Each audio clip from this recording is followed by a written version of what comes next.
Ya dia sembia boy. Ya papa na ma wo fa mo nya suna muntie ye ni o. Ya dia sembia ba. Na mo nya suna muntie. Ya dia. It is daybreak at Denugu, a little village in the overseas area of Boku East in the Upper East region of Ghana. Two sisters, Salam Memunatu and Salam Fatimatu, soon have to hurry to school. However, they cannot do so until they have finished their daily chores. The chores involved cleaning the house and trekking about 1 mile to a nearby well to draw water.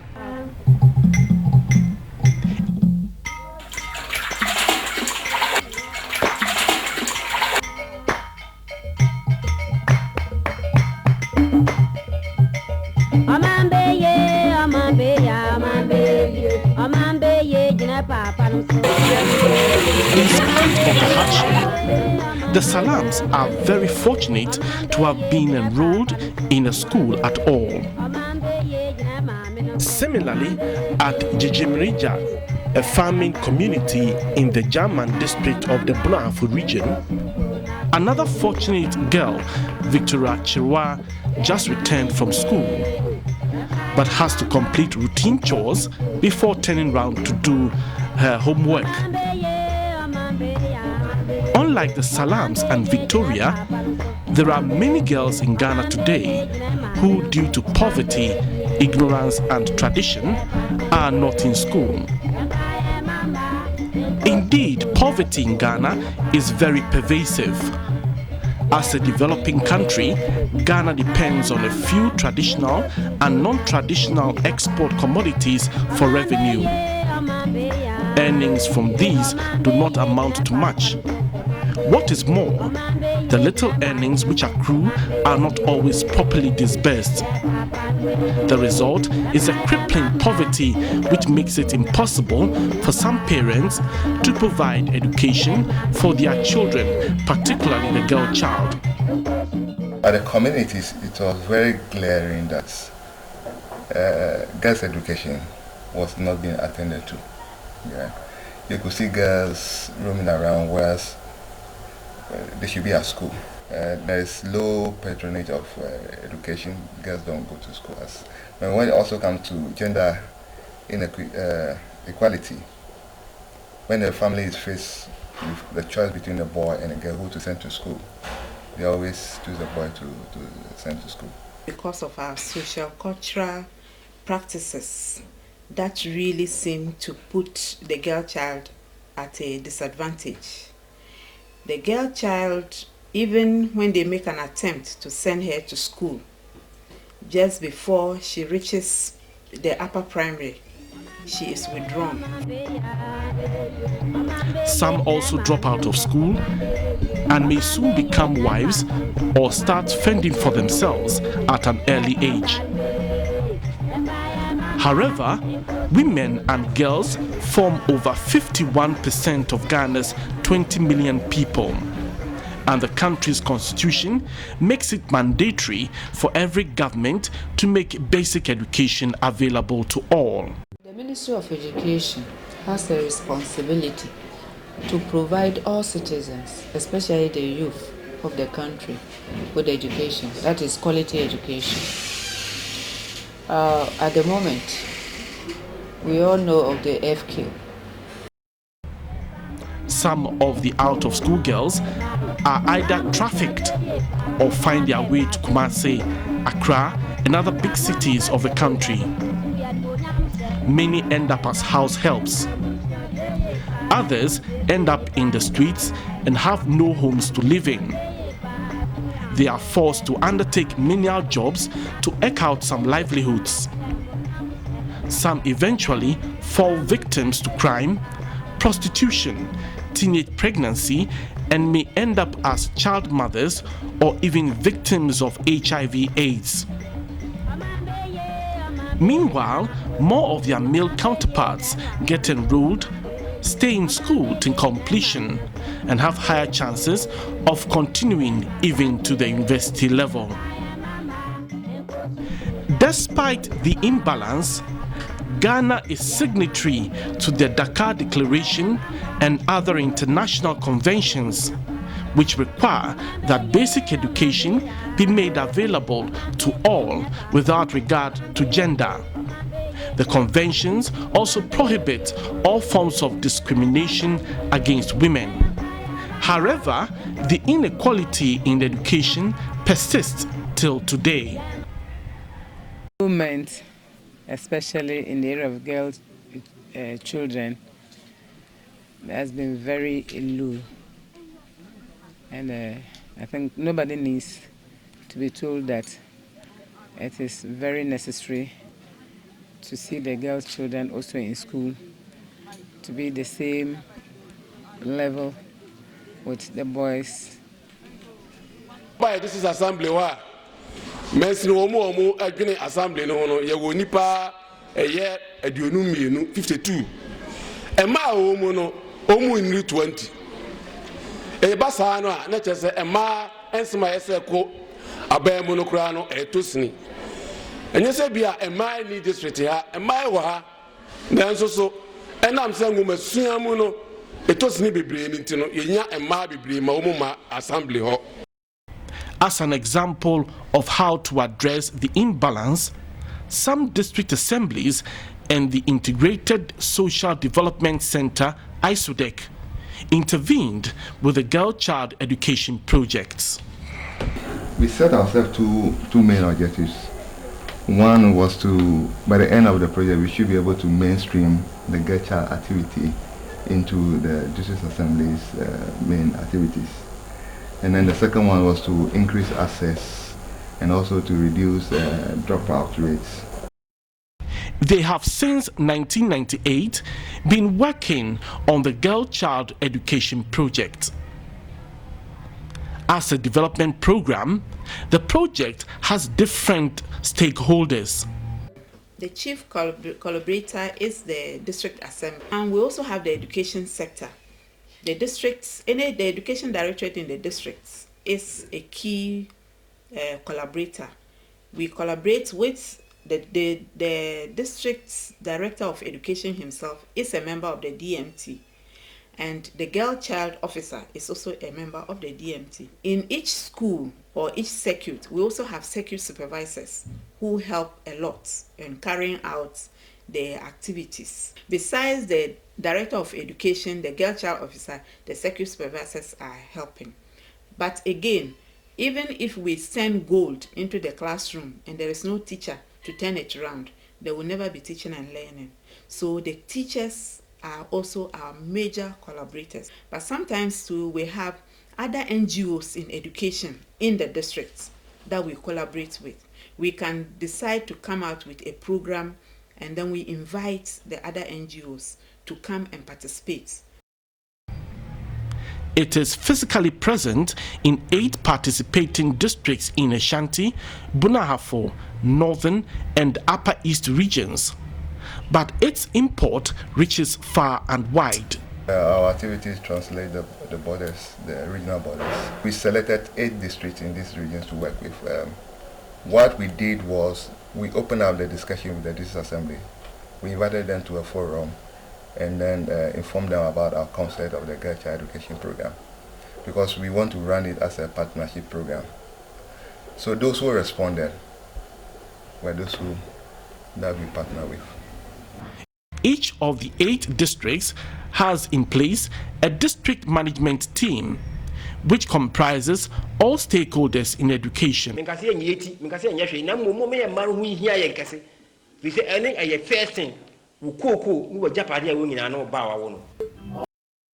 The team meets regularly to review, monitor, and undertake other project activities.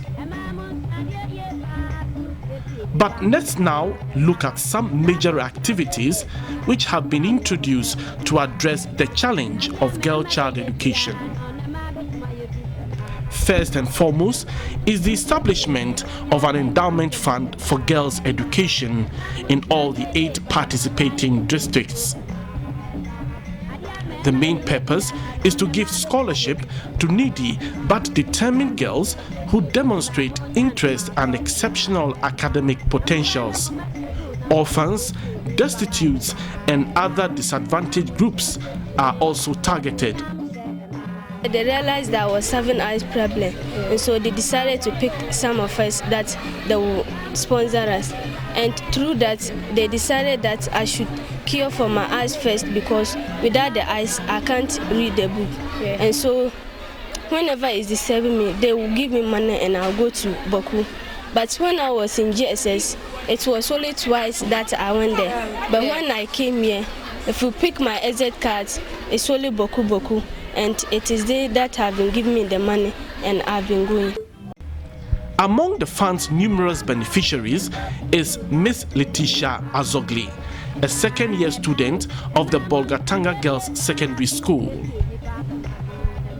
Some like Faustina Adjoa Ejewa, who have graduated from polytechnics and other tertiary institutions, can never be ungrateful to the project. It has helped me to have come this far, because at the SS, financially my house couldn't afford paying my school fees. It gave me the opportunity to also be in the boarding house, because here in Sunyani, where we were staying, there was no light. So when I could go to the boarding house, it helped me a lot. I believe that even that helped me to have my best grades and then to have even come here to the Polytechnic. The fund also provides uniforms, exercise books, and other stationery required by the beneficiaries. They pay my school fees and give me books, my registration fee, and give me a school uniform. And I attend every class in this school. I will take it because of their help. To sensitize the public to the need for girl-child education, community awareness campaigns are regularly carried out.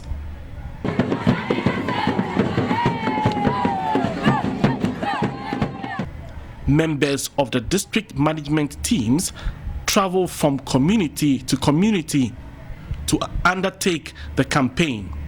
The campaign is usually on the value and benefit of girls' education and targets parents, community leaders, and the girls themselves. ISODEC intervened, and with the sensitization, parents have seen the importance to send the girl child to school. And also with the material support, there is now a big change. The impact has been very immense. Academically, there has been some changes. We have had 2 vacation holiday classes for the girls. I, as a teacher, have seen many changes. The children are now interested in learning. They go home and they are with their books. The parents are also now aware of the importance of education, so they don't allow the children to wander back, attending video decks, going to dances and all that. It also aims at addressing some of the cultural practices which militate against the education of girls and how parents and girls' children can overcome them.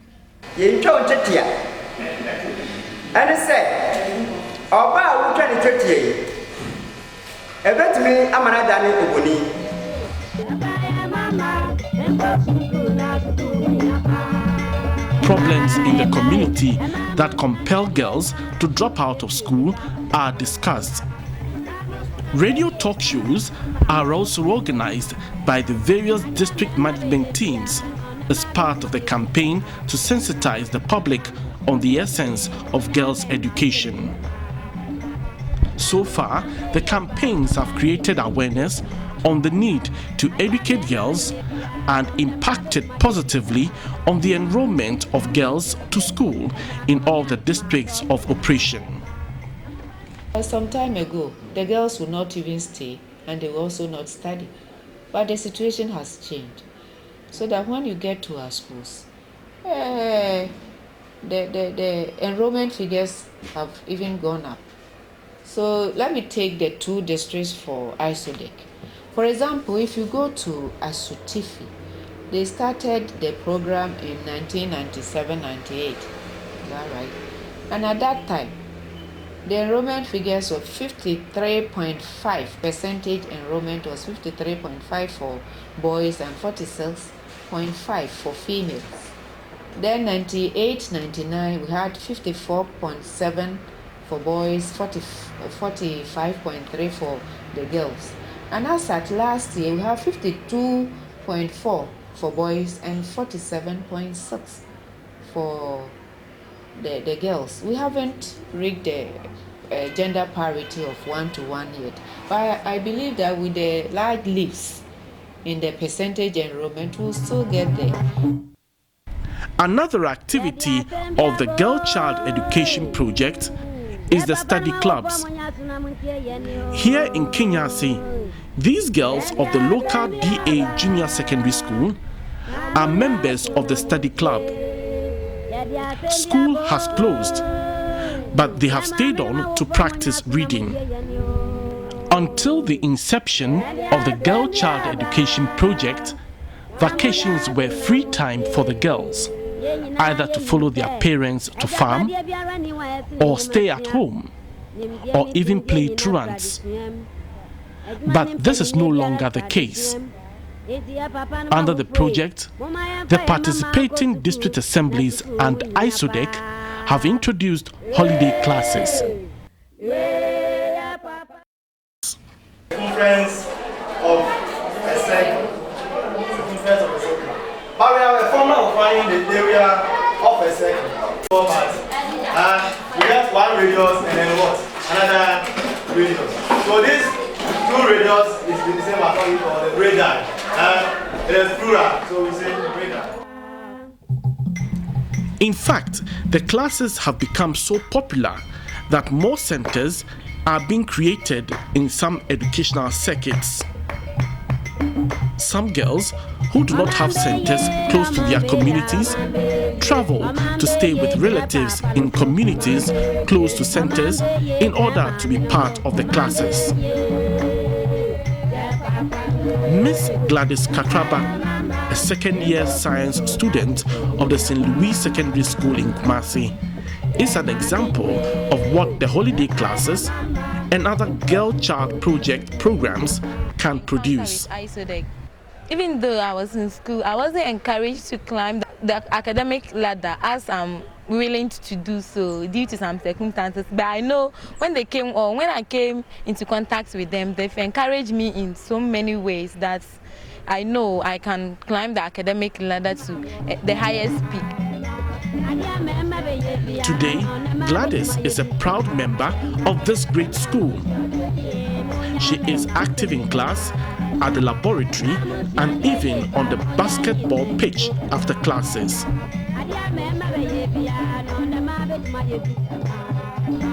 Libraries are an important component of the project, and many of the participating district assemblies have realized this. Consequently, the project has established community libraries at Graho in Afono North, Ogwa in Seche East, Dadiaswaba in Esutifi, Jijimrija in German District, and Graso in Asantiachim South District to cultivate the habit of reading among the beneficiaries. The libraries are established with community involvement in order to ensure ownership and proper usage of the facility. 500 assorted books were presented to each of the 4 communities. In fact, community involvement in libraries is very high at Ogwa in the Seche East District, where the chief of the town, Nana Usu Bempa, has set aside part of his palace for the local community library. And the sacrifice has been beneficial. Ama yenya ensesaye kese ewu asetenem ama anibue kura so asaba na mantamo ha koraa ebi ni baabi a enti nkrofo firimia mebiri ba ha ebe kenkan bi. The chiefs and his elders have also carved out a parcel of land on which a new library and a community center are being put up. Traditional practices such as early marriage, gender stereotyping, and inequality are inimical to the progress of girls. But luckily, the Girl Child Project has an answer to this too. It encourages district assemblies to pass bylaws to reverse the trend. No parent is to allow his girl to be given up to marriage at any early age. No parent should allow her girls, some areas they elope, to take girls away from the area down south in marriage. If a parent gives up his or his daughter in early marriage or elopement, the assembly sees to it that that parent traces the girl and brings the girl back to school. Another problem associated with girls from rural communities is lack of confidence in public speaking. To address this, competitions are organized to develop and strengthen the competitive spirit and skills of the girl child. Topics treated are spelling bee, quizzes, and debates. I'm not no sense at the quiz master. Now, the estimation.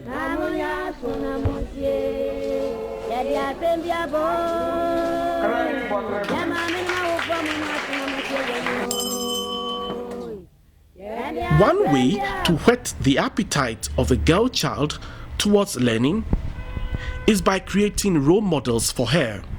Role models were introduced to them so that they actually know that wherever they are, they can make it. Fortunately, most of these role models that we introduced to them were all people who came from the communities that they are now in. So that gave them the confidence and the hope that they can also make it. But since such models are few in the communities, the project organizes excursions and study tours to public institutions where the beneficiaries meet and interact with successful female officials. Recently, these girls from the German district of Bunafo undertook an excursion to the Kumasi Zoo, airport, and the Africa Hall of the Kwame Nkrumah University of Science and Technology.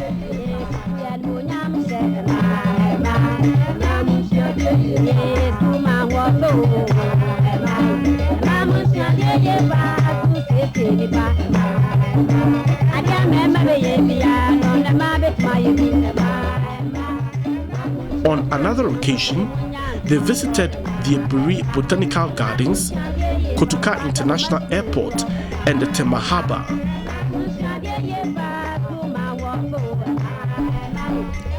Since poverty accounts for the inability of some parents to take their girl child to school, the Girl Child Project is tackling the problem at its root by introducing income-generating activities among parents. We realize that the promotion of education cannot be done without the parent. We actually need the parents. So per that, we came in with the concept of Beneficiary Parents Association, where we brought all the parents of those who we are giving them scholarships together to form an association. The essence of this was to build their capacity, was to train them so they can manage whatever activities that they are doing. That can help them in terms of if they are in very good increment or they are in very good activity that is earning them income, then with or without our support, their girls will still be in school. And one can only imagine the joy of some parents at the opportunity to make some money for their children's education.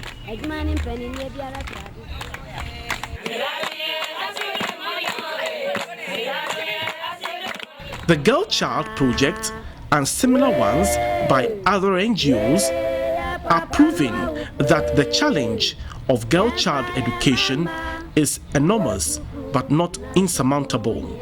Especially in Asutifi district. For 1997, let me take whole this thing. For Brown Hafo, they were 11th on the list for 13 districts. Then in 1998, taking that as a baseline, when they started, they were 12. 201, they moved up to 4th position, 202 first, 203 second, and the current, this one, 204, they were first. No, a brand no school near Makwaya, vocation classes for girls no kwa. Se brown crown a boy man crown resource by now or more pass it. Then I say Penino enya 6 and I can turn to 7. Se do so started school, no school no more than 18. Ne mammy be who warm, a more man qualane more, and man crown to medical school.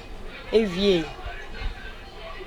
Nursing training in the world, Boko, Nabako, so I will go training college. Despite the successes, the problem of girl child education at both the national and the level of even the participating districts are far from over. Some of the girls themselves, the girls the program is catering for, some of them are not very assertive.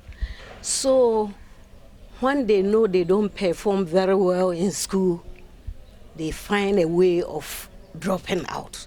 They have their own ways of dropping out. Then monitoring. Another problem is child labor. Even though ISODEC and District Assembly is providing or supporting these girls by paying school fees, providing uniforms, books and other things, there are other things that the parents also will have to provide. And these parents are not able to provide because of poverty. So they still engage the girls in child labor. And this doesn't give the girls enough time to study. Also, another problem is also these settler farmers. You give a child a scholarship or a girl a scholarship. Before you are aware, the parents have moved from the district. And you can't trace this girl. They don't report where they are going. So you can't trace the girls. So you see there's a break somewhere in the process. The continuous existence of such problems makes the attainment of the Dakar Declaration and the Millennium Development Goal in education a distant dream for many girls in the country.